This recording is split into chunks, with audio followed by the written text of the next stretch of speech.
नमस्कार दोस्तों, स्वागत है आपका आज के लेक्चर में। इस लेक्चर में हम जानने वाले हैं पार्थियन यानी पहलव और कुषाणों के बारे में कि किस प्रकार से भारत में ये आते हैं। और इसमें हम ये भी देखेंगे किस प्रकार से जो शक है, पल्लव है, हिंदू यूनानी है, कुषाण है, इन सब के भारत में आने के फलस्वरूप भारत में क्या क्या प्रभाव इनके होते हैं, कला के क्षेत्र में क्या इनका प्रभाव होता है, धर्म के क्षेत्र में क्या प्रभाव होता है, इन सब के चीज़ों के बारे में हम जानकारी हासिल करने वाले हैं।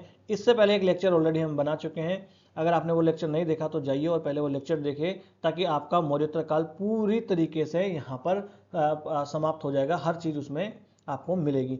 तो अब हम आ जाते हैं हिंदू यूनानी। सबसे पहले आते हैं, अगर आपको कोई क्रोनोलॉजी में लगाने के बोले तो हिंदू यूनानी आते हैं, उसके बाद में आते हैं शक, शक के बाद में आते हैं पहलव या इन्हें कहते हैं पार्थियन, और फिर आ जाते हैं कुषाण। कौन आ जाते हैं? कुषाण। तो अब हम पढ़ेंगे पहलव और पार्थियन के बारे में। तो ये जो पार्थियन या पहलव है, मूल रूप से कहाँ के रहने वाले थे? ईरान के रहने वाले थे। कहाँ के? आज का जो ईरान है वहाँ के रहने वाले थे। शुरू में पार्थियन और शक जो है वो समानांतर रूप से भारत में शासन किया करते थे। पार्थियन और शक ये दोनों हैं भारत में समानांतर रूप से यहाँ पर शासन किया करते हैं। ठीक है, ये देखिए, ये यहाँ पर ये सीथियन है ना, ये मतलब शक है, और ये आपको यहाँ पर दिख रहे हैं पार्थियन। ये कौन है? ये पहलव है। और भारतीय ग्रंथों में इन्हें संयुक्त रूप से शक पल्लव कहा गया है। क्या कहा गया है?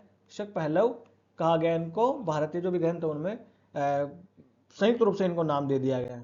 ठीक है, पार्थियन राजवंश के अगर प्रमुख प्रमुख राजाओं के बारे में हम जानकारी हासिल करें तो इनमें आता है गोंडोफर्निस।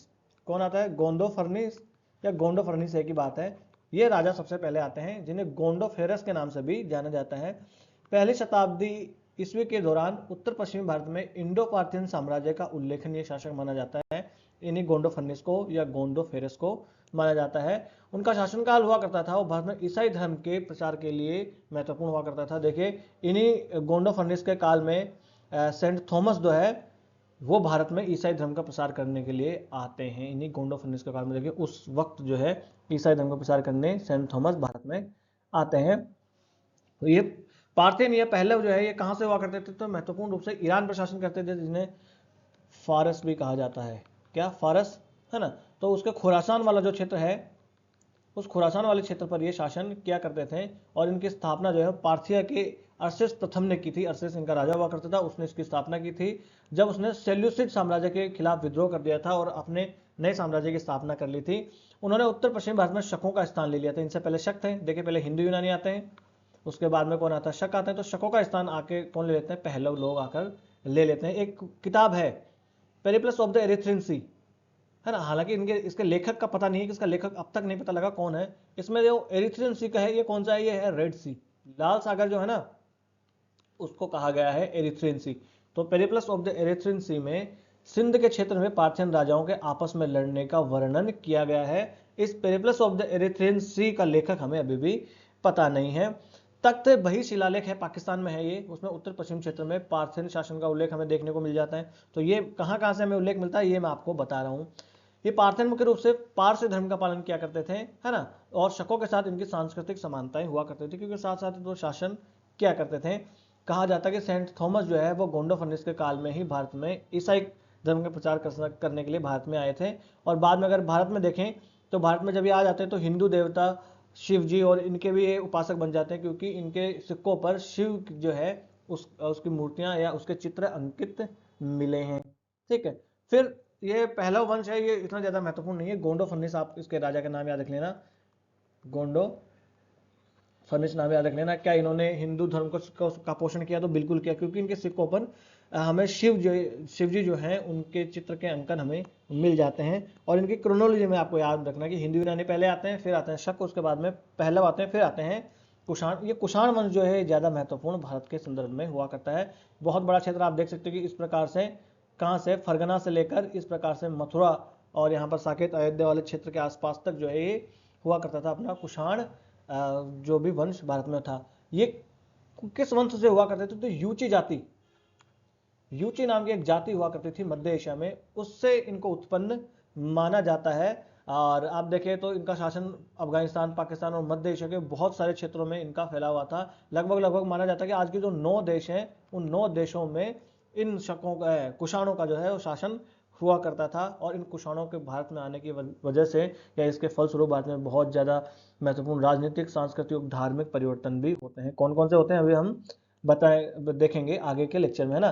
कुषाण वंश की स्थापना जो है वो किस करता है? कुजुल कडफिसेस। कौन करता है? कुजुल कडफिसेस। कुजुल कडफिसेस नाम का राजा होता है, वो आकर भारत में इसकी स्थापना करता है और काबुल घाटी पर ये कब्जा कर लेता है और ताम्र सिक्के जारी करता है, तांबे के सिक्के पहले जारी करता है। फिर आता है विम कडफिसेस। कौन? विम कडफिसेस आता है, वो मथुरा को भी जीत लेता है। और कनिष्क नाम का राजा आता है, कुषाणों में कनिष्क नाम है, शकों में रुद्रदामन का नाम आपको याद रखना है, और हिंदू यूनानियों में मिनंडर का नाम आपको याद रखना है। एक एक राजा का नाम आपको जो महत्वपूर्ण है उसका नाम आपको याद ही रखना है। और कनिष्क ने 78 ईस्वी से लेकर 120 ईस्वी तक शासन किया था। कब से कब? 78 से 120 ईस्वी तक ये शासन करता है, और कुषाणों का सबसे महान शासक माना जाता है किसको? कनिष्क को ही माना जाता है। ये इसका साम्राज्य उत्तर पश्चिम भारत से लेकर मध्य एशिया और खुरासान तक भी फैला हुआ था। कनिष्क भारत में आता है और कनिष्क भारत में आकर बौद्ध धर्म ग्रहण कर लेता है, और बौद्ध धर्म के महायान संप्रदाय, कौन सा संप्रदाय? महायान संप्रदाय को, महायान संप्रदाय को बढ़ावा देता है। ये आपको चित्र यहाँ पर दिख रहा होगा, ये सिर विहीन जो ये आपको चित्र दिख रहा है, मथुरा के आसपास मिला है, मथुरा के पास मिला है। तो ये किसका है? ये कनिष्क का ही है। तो आप इससे एक चीज देख सकते हैं, इनका पहनावा आप देखो कि बड़े बड़े बूट है, ये लंबा सा चोगा, इनमें शेरवानी जैसा आप दिख रहा होगा आपको, ये पहनावा दिख रहा होगा। तो इस प्रकार की चीजें हैं। इनके आने से क्या प्रभाव है मैं आपको दिखाऊंगा।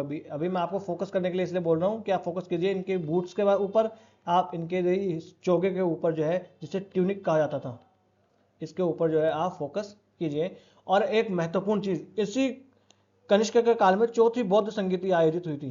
चौथी बौद्ध संगीति जो है वो आयोजित हुई थी। अब सर ये बौद्ध संगीति क्या है? तो देखिए, बुद्ध के मर जाने के बाद में जो बौद्ध संघ हुआ करता था या बौद्ध जो अनुयायी हुआ करते थे, उन्होंने 4 संगीतियां महत्वपूर्ण रूप से की थी, और उन संगीतियों में बौद्ध धर्म से रिलेटेड जितने भी ग्रंथ हैं उनका संकलन किया गया था। तो सबसे पहली बौद्ध संगीति, चारों के बारे में बता देता हूँ किसके काल में हुई थी। सबसे पहले होती है अजातशत्रु। अजातशत्रु काल में कौन से वंश का हुआ करता था? हर्यक वंश का हुआ करता था। दूसरी होती है कालाशोक के काल में, कौन से वंश का हुआ करता था? शिशुनाग वंश का। और तीसरी होती है अशोक के काल में, कौन से वंश का? मौर्य वंश का हुआ करता था। और चौथी होती है किसके काल में? कनिष्क काल में। कहाँ होती है? कश्मीर के कुंडल वन में होती है। और किसके काल में? कनिष्क के काल में। कनिष्क किससे था? तो कुषाण से हुआ करता था। तो चारों बौद्ध संगीतियों के बारे में मैंने आपको बता दिया, यहाँ से भी क्वेश्चन बनने के चांसेस होते हैं, ठीक है। उसके बाद में आए तो कुषाण प्रशासन और शासन व्यवस्था के बारे में हम जानकारी हासिल करें तो कुषाण साम्राज्य को छत्रपों में बांट दिया जाता था। किसमें? छत्रपों में बांट दिया जाता था। और इससे पहले देखें, जो हिंदू यूनानी हुआ करते थे, जो यूनानी साम्राज्य हुआ करते थे, उसने भी छत्रपों में अपने आप को बांटा था। तो वहां से ये लेते हैं और गवर्नर के शासन के अधीन कर देते हैं। गवर्नर, जैसे कि हम देख लेंगे किस प्रकार से भारत में सिकंदर के जाने के बाद में गवर्नर होता है भारत में, ठीक है। फिर छत्रप का नेतृत्व एक दंडनायक और महादंडनायक जैसे अधिकारियों द्वारा किया जाता था। और साम्राज्य में एक विशिष्ट वंशानुगत द्वैत शासन की प्रणाली भी पाई जाती है। इनके एक नई चीज इसमें एक जानने को ये मिली कि एक ही राज्य के 2-2 शासक भी मिले, एक ही राज्य के 2-2 राजा भी देखने को यहाँ पर मिल जाते हैं। ये एक इनके बारे में एक थोड़ी सी अलग चीज मानी जाती है। कुषाण की उपाधियां देखिए तो कुषाण अपने आप को राजाओं का राजा, देखिए राजाओं का राजा जो है परम भट्टारक, महाराजाधिराज, ऐसे अगर कोई उपाधि धारण कर रहा है, इसका मतलब राजाओं का राजा, मतलब इनके नीचे कोई और भी छोटे मोटे राजा हुआ करते थे, है ना, जिनके ऊपर ये शासन करते थे। सीजर अपने आप को कहते थे। सीजर देखिए यूनान में जो है कहा जाता है सीजर वहां के राजा को। और भूमि, सभी भूमि के स्वामी के रूप में इन्होंने कहा, और अपने आप को ईश्वर पुत्र या देव पुत्र की उपाधि भी धारण की है। किसकी? देव पुत्र की उपाधि। और देवनाम प्रियदर्शी, यानी देवताओं को प्रिय किसने? अशोक ने ली थी। देवताओं का प्रिय किसने ली थी? अशोक ने ली थी। और देवताओं को पुत्र किसने ली है? कुषाण राजाओं ने। और स्वर्ग पुत्र कौन लेता था? स्वर्ग पुत्र की उपाधि जो चीनी राजा हुआ करते थे, चीनी राजा लिया करते थे स्वर्ग पुत्र की उपाधि, तो ये वहीं से ली हुई मानी जाती है। अगर हम देखें यहाँ पर बौद्ध धर्म विश्वास और बौद्ध धर्म के बारे में, तो कुषाणों के काल में हम देखें तो बौद्ध धर्म, शैव धर्म, वैष्णव धर्म, इन सब धर्मों का विकास यहाँ पर होता है। शैव है, वैष्णव है और बौद्ध धर्म, तीनों धर्मों का यहाँ पर खूब विकास होता है और उनका संरक्षण भी मिलता है। कनिष्क जो हुआ करता था वह बौद्ध धर्म को मानता था और बौद्ध धर्म को प्रसारित करता था। और बौद्ध धर्म में भी किसे? तो महायान संप्रदाय को। ये महायान संप्रदाय जो है हीनयान और महायान, ये चौथी बौद्ध संगीति जो कि कनिष्क काल में हुई थी कुंडलवन कश्मीर में, उसमें ही बटा था महायान और हीनयान। तो ये महायान संप्रदाय का ये संरक्षक हुआ करता था, और इसी कनिष्क की वजह से ये जो बौद्ध धर्म है वो चीन और मध्य एशिया में फैल पाया था। आज जो चीन वगैरह में, कोरिया में रो आप देखते हैं, वो कहीं ना कहीं आप कहो तो इसी कनिष्क की आप कहो कि भूमिका उसमें बहुत ज़्यादा मानी जाती है। फिर अगर हम आ जाए कला और संस्कृति पर इसका क्या प्रभाव पड़ा, तो कला और संस्कृति के मामले में तो आपको कि बहुत ही महत्वपूर्ण प्रभाव यहाँ पर देखने को हमें मिल जाता है। कला और साहित्य के क्षेत्र में बहुत अच्छा योगदान देते हैं। जैसे सबसे पहले तो गांधार कला होती है। तो देखिए उस काल में, मौर्योत्तर काल में मूर्ति कला की 3 श्रेणियां उत्पन्न होती है। मूर्ति कला, आराम से देख लेते हैं, मूर्ति कला की 3 श्रेणियां, 3 स्टाइल जो होती है, एक होती है गांधार, एक होती है मथुरा कला, और एक होती है अमरावती, एक होती है अमरावती कला। तो गांधार और मथुरा कला, इनको संरक्षण दिया जाता है इन्हीं कुषाणों के द्वारा। और गांधार कला जो है, इसमें तो आप देखोगे कि यूनानी आप इसमें देख सकते हैं, और रोमन प्रभाव इसमें देखने को आपको मिलेगा। और इसके ऊपर 2019 में मेंस में यूपीएससी ने क्वेश्चन पूछा था, देखिए कि गांधार कला और गांधार कला में यूनानी और रोमन जो है वो लक्षण देखने को मिलते हैं, तो इसके ऊपर आपको लिखना था। तो देखिए ये गांधार कला है और यह है मथुरा कला। गांधार कला जो है ये स्वदेशी भी हुआ करती थी, और गांधार कला जो है ये इसमें जो है भारी प्रभाव भी देखने को मिलता है। मगर ये जो मथुरा कला है, ये मथुरा कला पूर्ण रूप से स्वदेशी हुआ करती थी। अगर छोटी संक्षेप में मैं आपको अगर यहाँ पर बताना चाहूँ तो वैसे तो एक कला आर्ट एंड कल्चर वाली उसका पार्ट है, आर्ट एंड कल्चर में कभी पढ़ाएंगे हम, तब देखेंगे, है ना। गांधार कला में आप देखोगे कि ये इसमें भारी प्रभाव भी है। इस पर यूनानी प्रभाव और रोमन प्रभाव आप देख सकते हैं, किस प्रकार से अधिक आधी खुली हुई आंखें आपको दिख रही होगी, ऊपर जो बाल जो है वो जूड़ा बुद्ध भगवान का बांधा हुआ आप देख सकते हैं। आप शरीर देख लीजिए किस प्रकार से हष्ट पुष्ट, मैंने वो हेलेनिस्टिक कला दिखाई थी आपको एक लेक्चर में, तो आप देखिए शरीर कैसा हष्ट पुष्ट है। कपड़े जो है आपको पूरा दिख रहा होगा कि इन्होंने कपड़ा ओढ़ रखा है, पूरी तह उस कपड़े की जो है सलवटें आपको इसमें अच्छे से दिख रही होगी। आंखें जो आधी खुली हुई आपको इसमें दिख रही होगी, आंखें एकदम आपको बड़ी सॉकेट इन अलग से सुंदर, इसमें नाक थोड़ा सा लंबा सा आपको इसमें दिखाई दे रहा होगा, पतले पतले होठ आपको दिखाई दे रहे होंगे। इसके विपक्ष में हम देखें तो मथुरा कला पूर्ण रूप से हुआ करती थी भारतीय, और इसके जो मथुरा कला में जो पीछे जो चक्र बना होता था ये बड़ा अलंकृत होता था, जबकि आप देखें तो गांधार कला में वो सिंपल सा हुआ करता था। एक होती है अमरावती कला। तो अमरावती कला में क्या होता था कि इसमें महत्वपूर्ण रूप से जातक कथाओं के बारे में इसमें इसका चित्रण ज़्यादा किया गया है। अमरावती कला भी स्वदेशी कला ही मानी जाती है, तो ये हमने इसमें देख लिया। वास्तुकला में हम देखें तो चट्टानी गुफाएं काट काट के बनाना ये आके यहाँ पर महत्वपूर्ण हो जाता है। जैसे कि हम देखते हैं अजंता की गुफाएं हम देखते हैं, कार्ले का चैत्य हम देखते हैं, कार्ले का चैत्य हम देखते हैं, ये बुद्ध विहार या चैत्य हुआ करते थे अजंता की गुफाएं। और ये तो इनके निर्माण में भी इन कुषाणों ने महत्वपूर्ण भूमिका निभाई थी। फिर आ जाए हम कुषाणों के सिक्कों के ऊपर, तो कुषाणों ने सोने के और तांबे के सिक्के जारी किए, है ना। और इन सिक्कों पर शासकों की छवियां होती थी, साथ ही साथ शिव की, बुद्ध की, विष्णु की छवियां भी इन पर अंकित होती थी। बड़े उच्च गुणवत्ता के ये सिक्के होते थे, और ये सिक्के रोमन सिक्कों के आधार पर ढाले जाते थे। तो सोने के सिक्कों के बारे में आपको मैं बता दूं कि सबसे पहले भारत में स्वर्ण सिक्के जो है वो जारी किसने किए थे? हिंदू यूनानियों ने। एक यहाँ पर फैक्ट है, हिंदू यूनानियों ने सबसे पहले फर्स्ट टाइम, और सबसे शुद्ध किसने जारी किए थे? तो कुषाणों ने जारी किए थे। किसने? कुषाणों ने। और सबसे अधिक किसने जारी किए थे सोने के सिक्के? तो गुप्तों ने जारी किए थे। किसने? गुप्तों ने जारी किए थे। ये सोने के सिक्कों के संबंध में कुछ फैक्ट है, यहाँ से क्वेश्चन कहीं पर बन सकता है। फिर कुषाणों का पतन कैसा हो गया? तो आपसी संघर्ष में उसमें हो जाता है, शक लोगों से इनका जो है इनका युद्ध हो जाता है, बाहरी आक्रमण जो है हो जाते हैं, आंतरिक असंतोष भी उत्पन्न हो जाता है, ठीक है। और इसी के काल में यहाँ पर सांस्कृतिक और धार्मिक परंपराएं जो है समाज में फिर भी देखिए लंबे समय तक इनकी जीवित रहती ही है। कुषाणों का भारत पर क्या प्रभाव हुआ? तो एक तो देखिए धार्मिक प्रभाव में देखें तो महायान बौद्ध संप्रदाय है, इस संप्रदाय को बढ़ावा यहाँ पर मिला, क्योंकि जो चौथी बौद्ध संगीति थी उस चौथी बौद्ध संगीति में ही इस महायान और हीनयान का बंटवारा हुआ था, और महायान संप्रदाय को बढ़ावा दिया गया था कनिष्क के द्वारा। सांस्कृतिक प्रभाव देखें तो भारतीय कला का विकास यहाँ पर हुआ। हम देखते हैं कि किस प्रकार से गांधार कला, और हम देखें कि मथुरा कला, ये जो है इसका विकास इन्हीं के कनिष्क काल में ही होता है। आर्थिक प्रभाव हम देखें तो एक रेशम मार्ग हुआ करता था। ये रेशम मार्ग क्या था?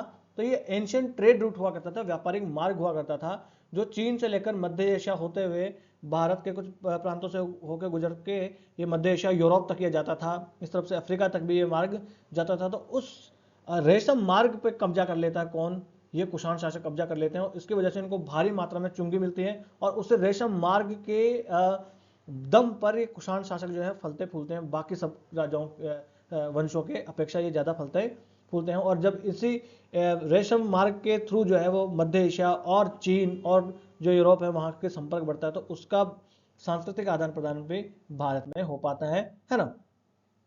कुषाणों का अन्य योगदान क्या है, तो वाणिज्यिक वृद्धि यहाँ पर होती है, वाणिज्यिक वृद्धि हो जाती है। और कुषाणों ने घुड़सवार सेना को प्रोत्साहित किया था, किसको, घुड़सवार। देखिए आप कहोगे सर घुड़सवारी तो हमारे यहाँ जो है वो आर्यों के टाइम से है, तो देखिए आर्यों के टाइम से घुड़सवारी होती थी, पर आर्य जो है वो रकाब का इस्तेमाल नहीं करते थे, जीन जो बांधी जाती है घोड़े पर उसका इस्तेमाल नहीं करते थे, लगाम जो है उसका इस्तेमाल भी नहीं करते थे। तो देखिए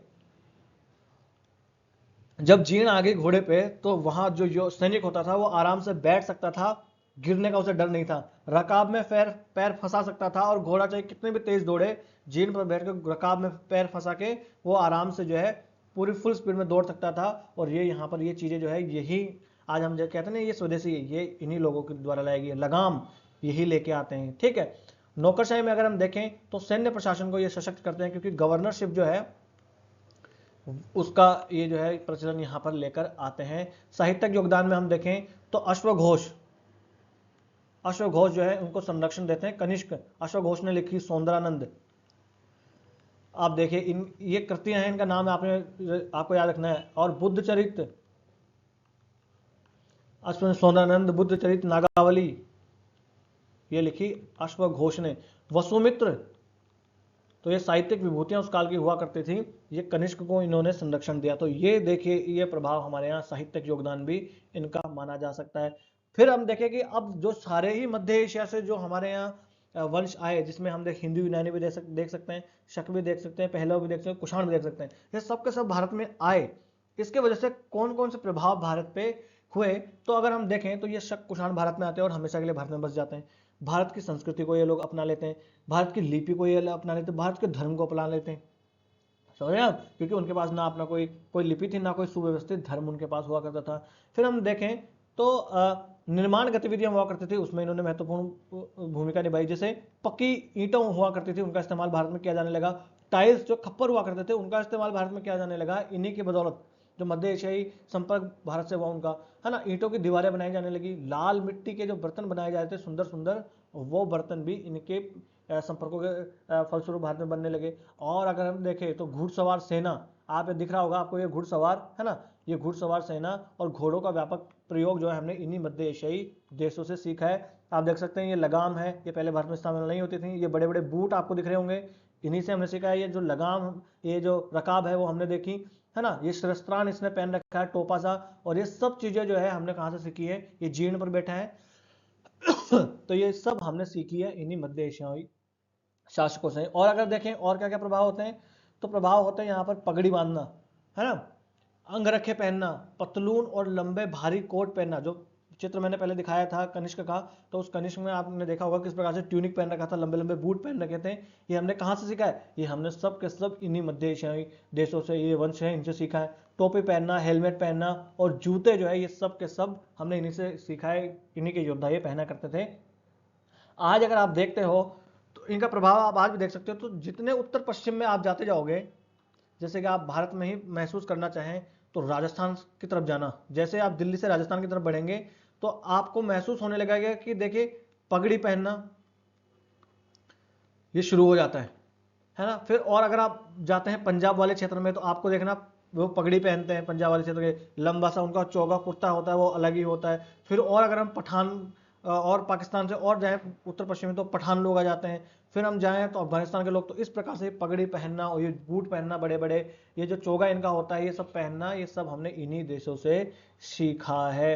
रेशम मार्ग पर नियंत्रण किया तो ये भी प्रभाव हुआ, उससे हमें भारत को बहुत ज़्यादा मात्रा में लाभ हुआ। और कनिष्क कुषाण वंश जो है वो फला फूला इसी रेशम मार्ग की वजह से, ठीक है। फिर है आय का स्रोत, इसमें रेशम मार्ग ने हमें प्रोवाइड करवाया।